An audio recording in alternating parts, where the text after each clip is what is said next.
Hello guys, in this lecture we are going to learn about dipole and then electric field due to dipole and then potential due to dipole. मतलब dipole से related जो भी concept है हम लोग ये पूरी तरह से सीखने वाले हैं. तो कंसिडर करते हैं एक डाइपोल मतलब क्या होता है. सबसे पहले बार ये हम जानते हैं. डाइपोल का बेसिक मतलब ये होता है कि भाई अगर आपके सामने दो चार्जेस होंगे, ओके, डाइपोल, आप वर्ड को भी स्प्लिट करके देखेंगे, सो इट्स डाइपोल. ओके लिखते होते हाइफन नहीं आता, मैं जस्ट आपके एक्सप्लेनेशन के लिए ऐसे सेपरेट करके दिखाया. Di stands for two. Pole, pole मतलब याद रखो नॉर्थ पोल साउथ पोल, ऐसे आप याद रखो. नॉर्थ और साउथ में क्या डिफरेंस होता था. पहली बात तो वो दो होते थे जैसे यहाँ पर आपको दिखाई दे रहा है, एंड दूसरी बात वो ऑपोजिट इन नेचर होते थे. नॉर्थ पोल का जो नेचर होता है साउथ पोल का एग्जैक्टली ऑपोजिट नेचर होता है. इसी सेम कॉन्सेप्ट को अगर यहाँ पर लेके आएंगे, दो चीजें चाहिए, इलेक्ट्रोस्टैटिक्स चैप्टर है, सीधी सी बात है, दो चार्जेस होंगे एंड ऑपोजिट इन नेचर होगा. दैट मीन्स एक चार्ज अगर पॉजिटिव होगा दूसरा चार्ज नेगेटिव होगा. एंड जो पोल हुआ करता था मैग्नेटिज्म में, नॉर्थ पोल साउथ पोल, इन दोनों का स्ट्रेंथ का मैग्नीट्यूड सेम ही हुआ करता था. Okay, even though their nature was opposite. That means आप यहां पर plus Q1 and minus Q2 डालने की जरूरत नहीं है. Plus Q minus Q, that gives you the concept of dipole. That means आपके चार्जेस के मैग्नीट्यूड सेम होने चाहिए, देन उसके नेचर ऑपोजिट होने चाहिए. ऐसे दो चार्जेस अगर आपको मिलेंगे जो एक दूसरे से कॉन्टैक्ट पर नहीं है, इस सेटअप को हम बुलाएंगे डाइपोल. सो डाइपोल के बीच में जो डिस्टेंस होती है, ये डिस्टेंस को हम L बुला सकते हैं, R बुला सकते हैं, बहुत सारे टर्मिनोलॉजीज यूज कर सकते हैं, लेकिन हम इसको एक्चुअली 2L बुलाते हैं. 2L क्यों बुलाते हैं? इसके मिड पॉइंट से L distance and mid point से L डिस्टेंस, ये दोनों L को कंबाइन करके हम बुलाते हैं 2L. So this is the length of dipole, magnitude of dipoles charge. अब जब भी एक डाइपोल होती है, डाइपोल के स्ट्रेंथ को हम डिफाइन करते हैं in terms of a quantity called as electric dipole moment. Electric dipole moment को हम डिनोट करते हैं P सिंबल से, वो एक वेक्टर क्वांटिटी होती है. ये जो इलेक्ट्रिक डाइपोल मोमेंट होता है P, it is defined as the product of magnitude of charge multiplied by distance between them. In this case distance between them is 2L. अब ये इलेक्ट्रिक डाइपोल मोमेंट का एक डायरेक्शन हम लोग decide करते हैं. ये डायरेक्शन हम कन्वेंशनली कंसिडर करते हैं फ्रॉम नेगेटिव टू पॉजिटिव. अगर P का डायरेक्शन है नेगेटिव टू पॉजिटिव और चार्ज अगर स्केलर है, LHS में वेक्टर है, तो RHS का भी कॉम्बिनेशन वेक्टर ही होना चाहिए. एक Q अगर स्केलर है, 2 सिर्फ मैग्नीट्यूड है, इसका मतलब L मतलब जो लेंथ है ये पूरा का पूरा भी वेक्टर होगा. और उसका डायरेक्शन किस तरफ होगा? जिस तरफ भी P का डायरेक्शन होगा उस तरफ ही 2L का भी डायरेक्शन होगा. That means 2L is also a vector quantity which is directed from minus Q two plus Q. अब आपको तो पता है कि L का यूनिट है मीटर, Q का यूनिट है कूलम. दैट मीन्स इस कॉम्बिनेशन का जो यूनिट होगा that will be coulomb metre. Vector quantity which is directed from south pole, negative charge to positive charge. ये होता है डाइपोल का इंट्रोडक्शन, डाइपोल का मोमेंट, डाइपोल का लेंथ, डाइपोल का चार्ज. ये सारे कॉन्सेप्ट आपको मैंने बता दिए हैं. अब सीखते हैं डाइपोल की वजह से इलेक्ट्रिक फील्ड कितना होता है और डाइपोल की वजह से पोटेंशियल कितना होता है. ये दोनों हम सीखते हैं.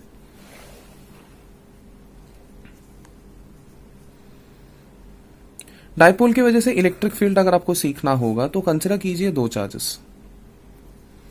ये रहा एक चार्ज माइनस Q, ये रहा एक चार्ज प्लस Q.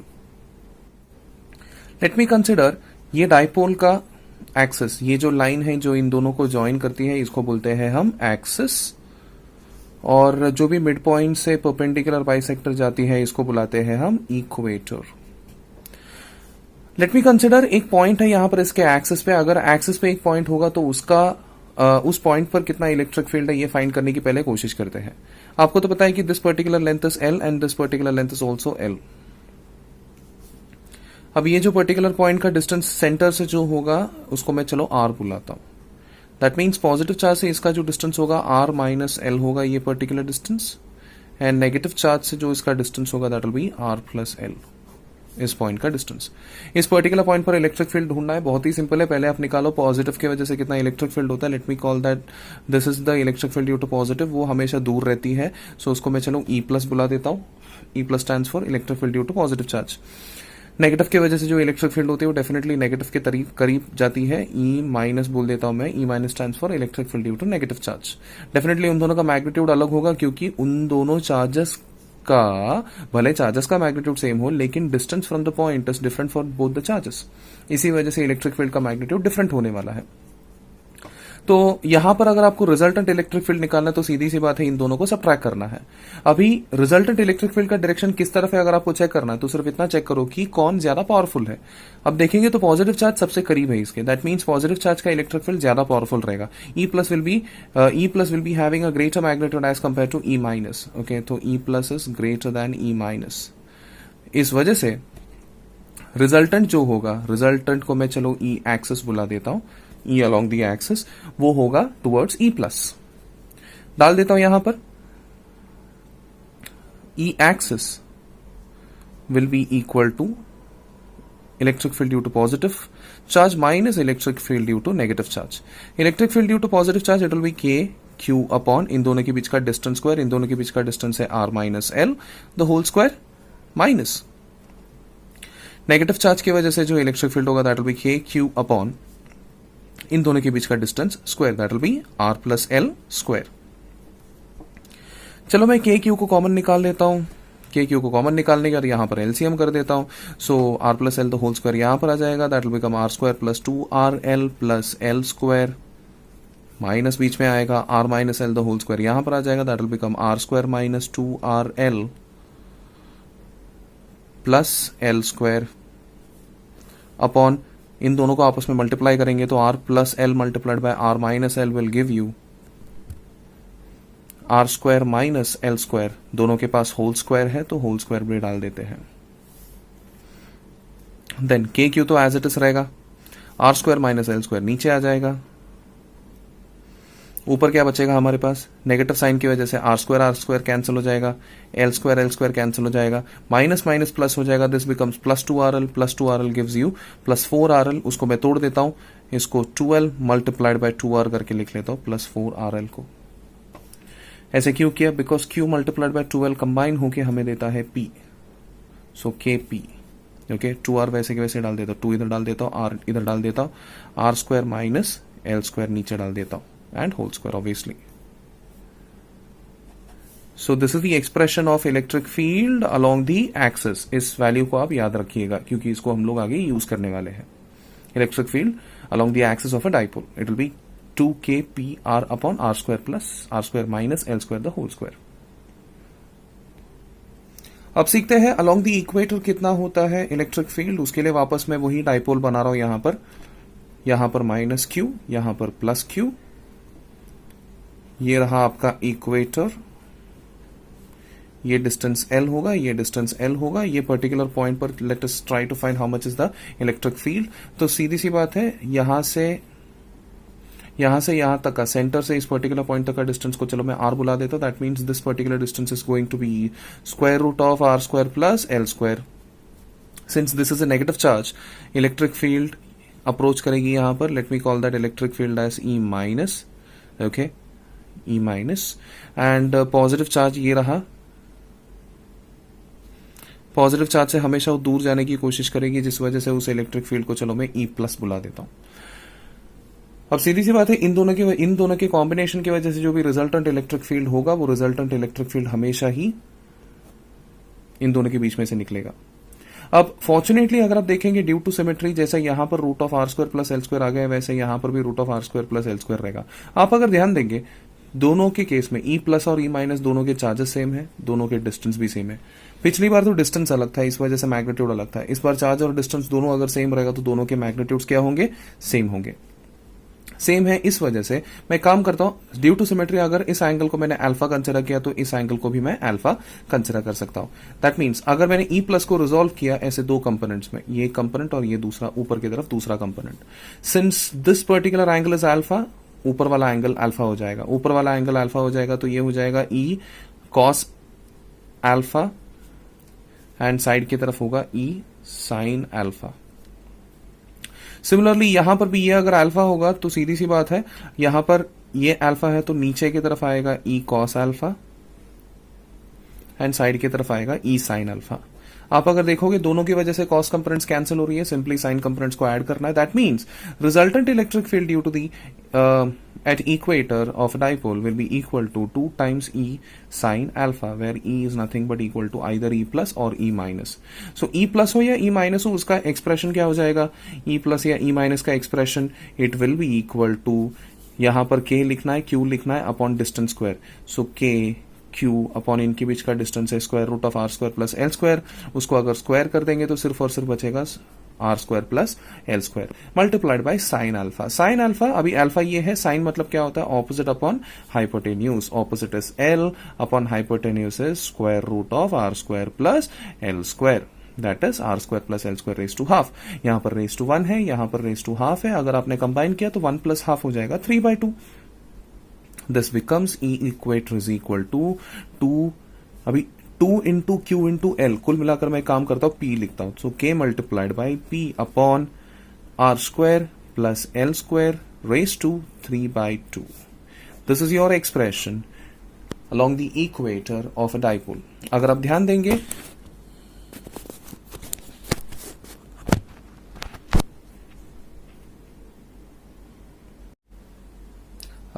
देंगे तो यहां पर नेगेटिव चार्ज इधर है, पॉजिटिव चार्ज इधर है. दैट मीन्स डाइपोल मोमेंट का जो डायरेक्शन है, जिसको मैंने पी बोला, यहां पर पी का direction is towards right hand side, लेकिन ई इक्वेटर जो है उसका direction is towards left hand side. That means मैं इसका अगर वेक्टर फॉर्म निकालने की कोशिश करूं तो मैं इसको ऐसे भी लिख सकता हूं, E equator will be equal to minus of K P bar upon R square plus L square raise to 3/2. Minus sign इसीलिए है क्योंकि ऑपोजिट डायरेक्शन में होगा. जिस तरफ भी मोमेंट का डायरेक्शन होगा उसके एग्जैक्टली ऑपोजिट डायरेक्शन में होगा. लेकिन एक्सिस का जो एक्सप्रेशन हमने निकाला था वहां पर ऐसा नहीं होता है. वहां पर अगर आप देखेंगे तो ई एक्सिस का direction is towards right hand side, and आप देखेंगे यहां पर माइनस क्यू है, यहां पर प्लस क्यू है. That means P, that is जो मोमेंट है उसका भी डायरेक्शन जो है वो राइट हैंड साइड है. दोनों का डायरेक्शन मैच होने की वजह से जो एक्सप्रेशन हमने थोड़ी देर पहले डिराइव किया था, इस एक्सप्रेशन को अगर मैं वेक्टर फॉर्मेट में लिखूंगा तो I can rewrite as E axis bar is equal to 2k P bar multiplied by r upon r square minus l square raised to 2. यहां पर प्लस आएगा, मतलब कोई नेगेटिव साइन नहीं आएगा, because they are supporting each other. Equator के case में oppose, axis के केस में सपोर्ट. इतना याद रखना. अभी हम कंसिडर करते हैं एक डाइपोल. हमने डाइपोल के केस में दो जगह पे इलेक्ट्रिक फील्ड्स निकाले, एक एक्सिस के अलोंग, एक इक्वेटर के अलोंग. नेक्स्ट हम निकालने वाले हैं कि अगर कोई भी एक रैंडम जगह पर, मतलब इस डाइपोल की वजह से एक रैंडम पॉइंट पर हमें अगर फाइंड करना है इलेक्ट्रिक फील्ड कितना है, तो वो कैसे फाइंड करना है उसका प्रोसीजर बताने वाला हूं. ध्यान से सुनना. मान लेते हैं रैंडम पॉइंट का जो डिस्टेंस है इस पर्टिकुलर मिड पॉइंट से लेकर, let me call that distance as R. ये एल होगा, ये भी एल होगा, minus Q plus Q. For the sake of simplicity let us consider this R is much much bigger as compared to L. So कहीं पर भी अगर ऐसे सिचुएशन अराइज हुआ, L square plus R square एक साथ लेने में दिक्कत हो रही है, कैलकुलेशन डिफिकल्ट होगी, तो हम सिंपली एल स्क्वायर को हम लोग इग्नोर कर सकते हैं. Let us find it out. ऐसे सिचुएशंस कब आएंगे? लेट मी कंसिडर ये आर ने इस डाइपोल के पी के साथ जो एंगल बनाया होगा, let me call that angle as theta. अब आगे बढ़ने के लिए हम एक्सिस और इक्वेटर के कॉन्सेप्ट यूज करने वाले हैं. अब आपको तो पता है कि यहां पर जो पी का डायरेक्शन है वो ऐसे जा रही है, right? So this is the direction of P. अब मैं काम करने वाला इस पी को दो पार्ट्स में तोड़ने वाला हूं. पी ऐसे जाने के बदले मैं इसको तोड़ूंगा, मतलब इसको एक कंपोनेंट, सीधी सी बात है, जैसे वेक्टर को हम लोग तोड़ते वैसे ही, एक ऐसे अगर जा रही है वेक्टर, तो वेक्टर को एक इसके अलोंग तोड़ूंगा और इसके परपेंडिकुलरली दूसरे एंड पर तोड़ूंगा. सो इसके अलोंग जा रही है, मतलब ये डेफिनेटली यहां से स्टार्ट होकर यहां पर जा रही है. दूसरा यहां से, मतलब इसका जॉइंट था यहां पर, दूसरा इसका जॉइंट यहां पर, यहां से स्टार्ट होके यहां पर जा रही है. सो इस पी वेक्टर को मैंने दो कंपोनेंट्स में तोड़ दिया, एक अलोंग थीटा और एक थीटा से थोड़ा दूर. थीटा के करीब जो होगा उसको डेफिनेटली बुलाऊंगा मैं P cos theta, and theta से जो दूर होगा उसको मैं क्या बुलाऊंगा? P sine theta. ओके. अब भूल जाओ कि ऐसा माइनस क्यू प्लस क्यू कुछ था. डेफिनेटली ये माइनस रहेगा तो इसका करस्पॉन्डिंग ये माइनस रहेगा, ये माइनस रहेगा तो ये माइनस रहेगा, ये प्लस है तो यहां पर प्लस रहेगा, ये प्लस है तो यहां पर प्लस रहेगा. भूल जाओ कि ऐसा माइनस क्यू या प्लस क्यू कोई था, भूल ही जाओ पूरी तरह से. अब आपके सामने दो मोमेंट्स है, एक पी कॉस थीटा है एक पी साइन थीटा है, मतलब दो डाइपोल की तरह कंसिडर करो। अगर ये डाइपोल आपके सामने आएगा, ये जो है इस आर के अलोंग है, या फिर ऐसे बोल सकता है कि ये जो आर है इसके एक्सिस के अलोंग है। सो यहां पर जो भी इलेक्ट्रिक फील्ड इसके वजह से एक्सपीरियंस होगा वो electric field along the axis होगा। मैंने उसी डायरेक्शन पे क्यों बनाया, क्योंकि अगर आप देख रहे हो पी का डायरेक्शन उस तरफ है, अलोंग द एक्सिस जिस डायरेक्शन पर पी जाती है उसी डायरेक्शन पर इलेक्ट्रिक फील्ड भी जाती है। Let me call this electric field as E X. अब ई एक्स का वैल्यू मैं कैसे लिखूंगा, E X will be equal to 2kp, यहां पर p की जगह पे क्या लिखूंगा, p cos थीटा लिखूंगा, r upon R square minus L square whole square. अब यहां पर देखो ऐसे एक सिचुएशन अराइज हो गया जहां पर एल हमें थोड़ा कैलकुलेशन में दिक्कत दे सकती है, तो एक काम करो एल को इग्नोर ही कर दो पूरी तरह से, बिकॉज हमें पता है कि एल जो है आर के सामने बहुत ही छोटा है। कंसिडर करो, इग्नोर करो, ज्यादा फर्क तो नहीं आने वाला है, तो क्यों इतना मेहनत करना है, इग्नोर करो, उतना कम मेहनत कर पाओगे आप। R square raise to 2 becomes R raise to 4, ऊपर नीचे से एक एक आर कैंसिल होने के बाद आपके पास बचेगा 2kp cos theta upon R cube. ये एक डाइपोल की वजह से आपने कंसिडर किया।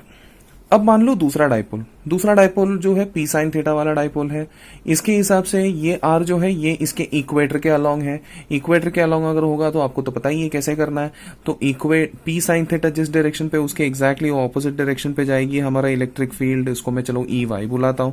अब ई वाई का जो एक्सप्रेशन क्या होगा, E Y is equal to, अभी अभी हमने देखा के P upon R square plus L square raise to 3/2। इसमें भी मैं एल स्क्वायर को इग्नोर कर दूंगा तो बचेगा के पी अपॉन आर क्यूब। यहां पर भूलना मत, this is P sine theta, तो यहां पर आएगा साइन थीटा।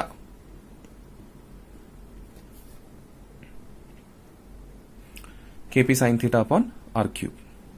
अब हमें क्या करना है, ई एक्स मिल गया, ई वाई मिल गया, सीधी सी बात है इन दोनों का जो रिजल्टेंट रहेगा इनके बीच में से निकलेगा ई। लेट मी कंसिडर कि उसने अल्फा एंगल बनाया रहेगा, तो बस हमें क्या फाइंड करना है अभी, ई फाइंड करना है। नॉर्मल वेक्टर एडिशन के प्रोसीजर से हमें उसका ई फाइंड करना है। ट्राई करके देखते हैं। ई का वैल्यू जो होगा that will be square root of E X square plus E Y square. E X square के अंदर क्या आएगा, के ई एक्स तो एक्सिस के अलोंग है, तो 2k p cos theta upon R cube whole square plus E Y तो इक्वेटर के अलोंग था, K P sine theta upon R cube whole square, इसका स्क्वायर रूट। सारे के सारे कॉमन टर्म्स को बाहर निकाल देता हूं, के पी अपॉन आर क्यूब बाहर निकाल देता हूं, के पी अपॉन आर क्यूब बाहर आ गया, ये रहा। अंदर क्या बचेगा, 2 स्क्वायर कॉस स्क्वायर, कुल मिलाकर 4 कॉस स्क्वायर थीटा प्लस यहां पर बचेगा sine square theta.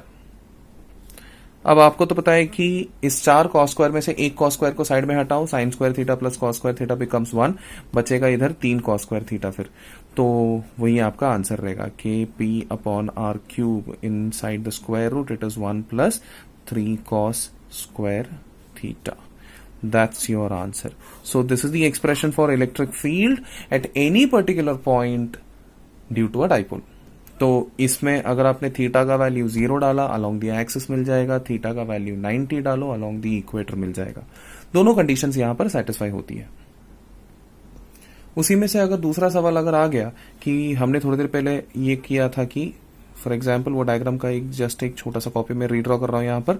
So it's like plus Q minus Q, यहां पर एक पर्टिकुलर पॉइंट है, ये पर्टिकुलर एंगल थीटा है, एंड यहां से ई एक्स जा रही थी, एंड यहां पर ई वाई जा रही थी, एंड यहां से ई जा रही थी। This particular angle was theta. तो अगर आप देखेंगे, थीटा नहीं सॉरी ये अल्फा, तो अगर आप देखेंगे तो पहले एक्चुअल पी जो है वो इस तरफ जा रही है, पी से थीटा एंगल बना के ई एक्स बना था, ई एक्स में से अल्फा एंगल बनाकर ई बना था।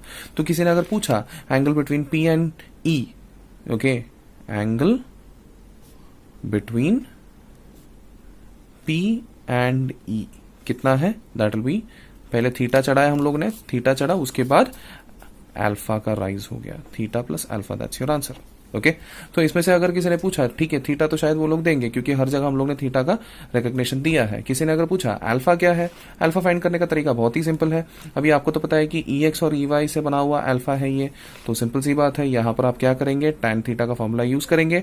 tan alpha will be equal to E Y upon E X, that is E Y upon E X. E Y के एक्सप्रेशन में अगर आप देखेंगे, E Y is equal to what, K P sine theta upon R cube.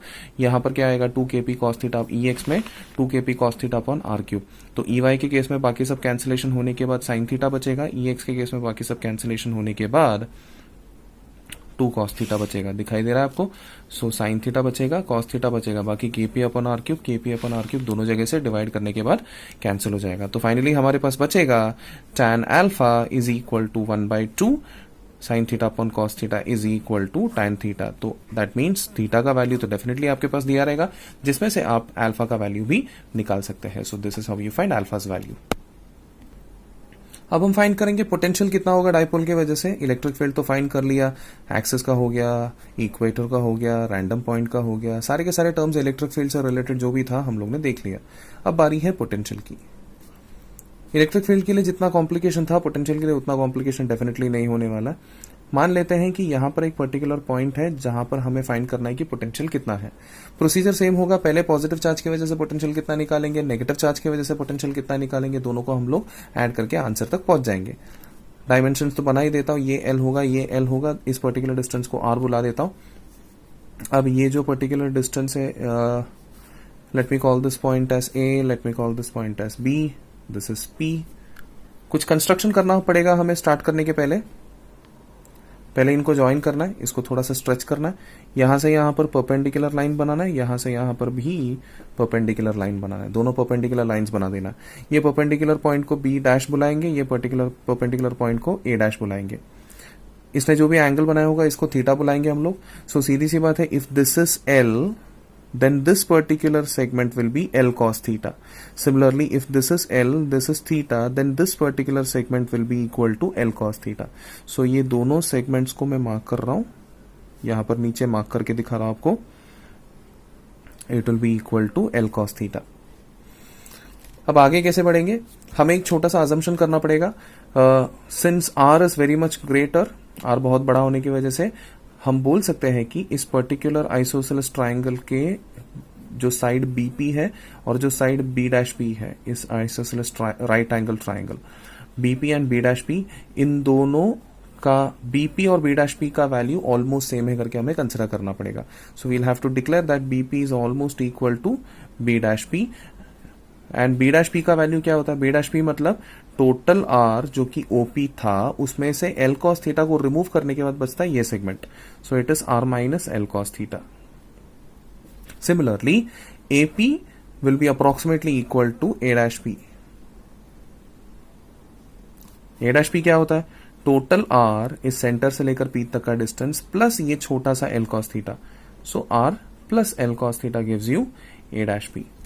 ये क्यों निकाला आपको अभी समझ में आ जाएगा। See total potential at this particular point जो होगा वो डेफिनेटली होगा potential due to the positive charge plus potential due to the negative charge. Potential due to positive charge क्या होगा, सीधी सी बात है, K Q upon R, K Q upon distance, के क्यू वो तो मैं कॉमनली निकाल देता हूं, अपॉन डिस्टेंस। डिस्टेंस की अगर बात करें, पॉजिटिव चार्ज की वजह से जो डिस्टेंस है वो डिस्टेंस को बीपी बोला था मैं, बीपी जो है approximately equal to B dash P है, which is equal to R minus L cos theta plus negative charges minus K Q upon distance. तो माइनस की वजह, वो माइनस की वजह से यहां पर माइनस आ जाएगा। तो डिस्टेंस जो है यहां पर नेगेटिव चार्ज से जो डिस्टेंस है that is AP is approximately equal to R plus L cos theta, that means upon R plus L cos theta यहां पर आ जाएगा। अभी बस सिंपली आपको इसे सॉल्व करना है। सॉल्व करके देखते हैं। के क्यू यहां पर क्रॉस मल्टीप्लाई कर रहा हूं मैं, so R plus L cos theta minus R minus L cos theta upon R square minus L square cos square theta, A plus B into A minus B is equal to A square minus B square. यहां के negative sign की वजह से are और are cancel हो जाएगा, minus minus plus हो जाएगा, L plus L cos theta plus L cos theta gives you 2l cos theta. तो यहां पर लिख लेते हैं 2l जो है K Q 2l cos theta upon r square minus L square cos square theta.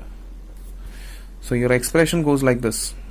Q into 12 जो है वो क्या हो जाता है, P हो जाता है. तो finally your expression is KP cos theta upon r square minus L square cos square theta. This is your actual expression.